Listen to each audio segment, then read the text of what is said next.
Hello and welcome again to another special that marks the end of the harvest, as the autumn leaves surrender to the winter winds and the veil between our world and the spirit world is at its thinnest. This year we pass under the watchful saints and scholars once more as we venture northwestward to the ancient land of Rathcroghan in Roscommon. Beneath the blackthorn lies Oweynagat, face the long dark of the Cave of the Cats, the birthplace of Samhain, from where our ancestors carried the festival worldwide, and Halloween was born from the gate of hell itself. This cave brought forth many tales of three-headed creatures, monstrous boar, pestilent flocks, and was the dwelling of a mighty shape-shifting queen of war, the Morrigan, filling the world with tales of polka, banshees and fairy folk. Light your lantern and join us if you dare.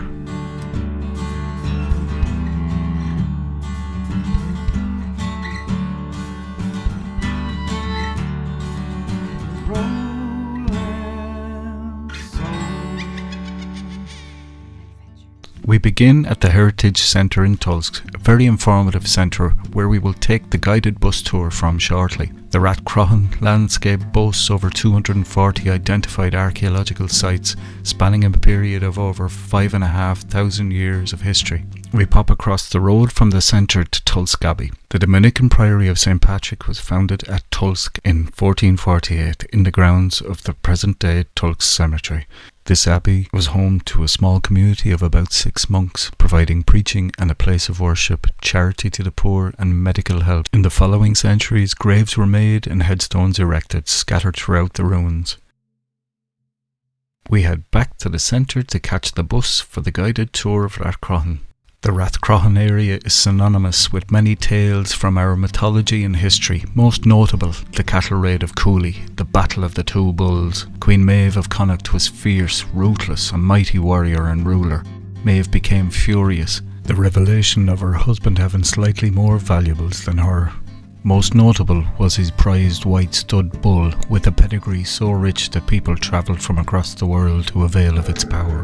Maeve could not be better than knew of a brown bull in Ulster that would help her beat her husband in this competition of riches.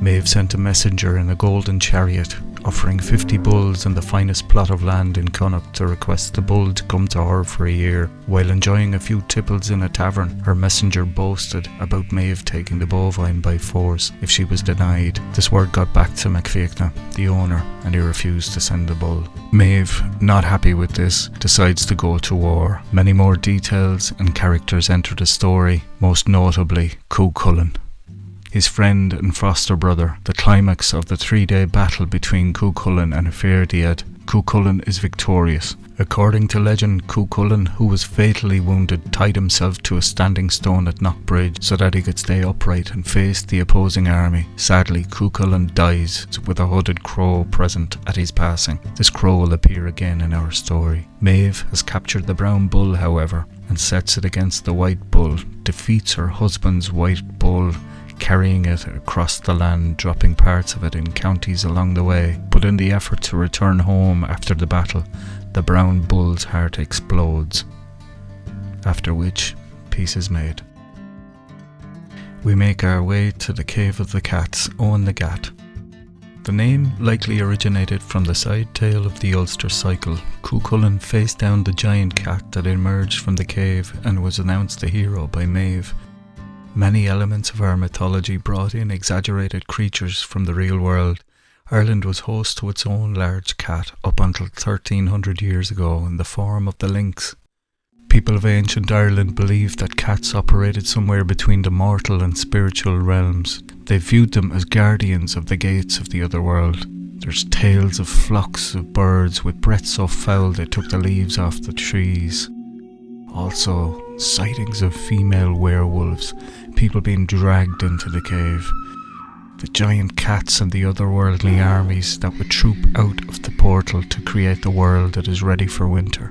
Then there were the giant wild boars who sprung from the cave and withered every piece of vegetation they touched, running the land and gouging out a phenomenal feature 280 metres in length called the Muckles. The cave was said to have been the dwelling of the shape-shifting war queen, the Morrigan. who would fly the battlefield as a murderer of crows. After being rejected by Cuchulainn, she would be present at his death as a hooded crow to see him into the next world.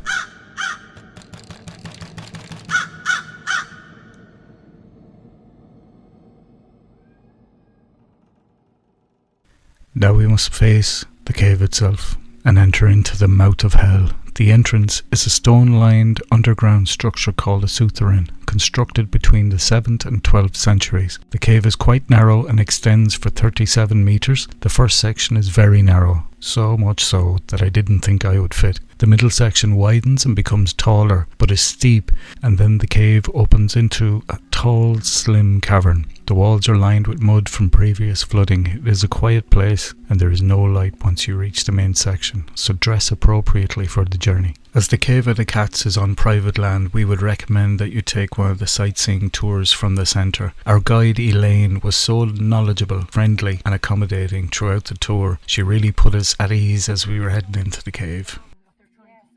You read it from the bottom up, so in this case it's actually bottom up, over and then down again. Okay, and that would be the original entry point then as well. And this is the area we're heading to, okay? Oh wow! So it's fine, once you get into the main shaft, so again, the lintels, guys, it is, they do not move, and it's very hard. As you come down, okay? And do you see that large stone there? Once you get past there's a bit of a dip, so you'll be able to stand up again. Okay. So at this point, I soon realised that this was a very enclosed space. I generally don't do well in those places.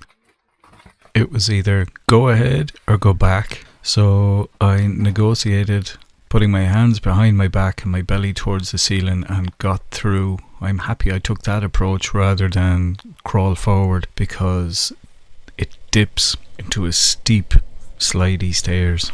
Mind that there, sir? Yeah.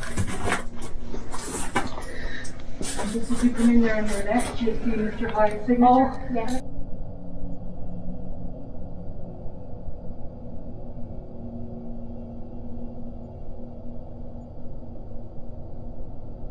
When you reach the floor of the cave, it is clear to see that it's not that wide, but quite tall.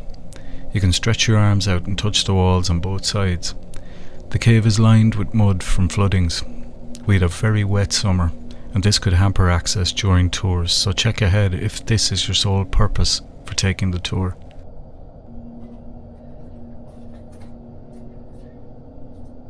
It is a calm place. There is no light.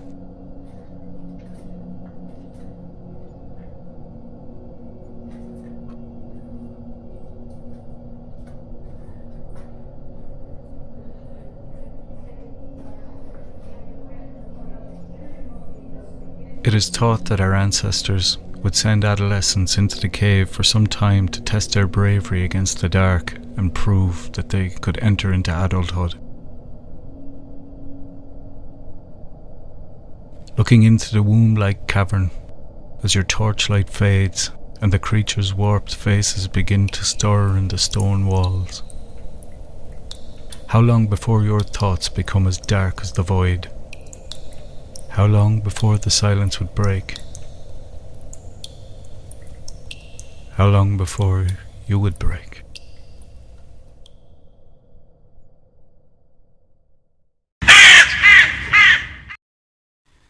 As we turned the lights back on from the black pitch darkness, we noticed a few crow feathers on the ground. Were they a gift from the Morrigan herself? And was that whisper you thought you heard Queen Maeve laughing at the good of it? With this, satisfied, we decide to head for the light.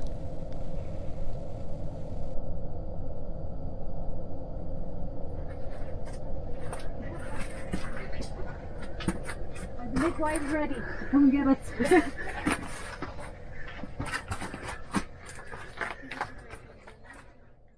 We would highly recommend the Rathcroghan tour. Ring ahead to make sure that weather conditions were okay the week before so you're not disappointed. Thank you so much for watching. As we head into another winter, we wish you warmth and comfort. Feel free to like and subscribe. Samhain blessings.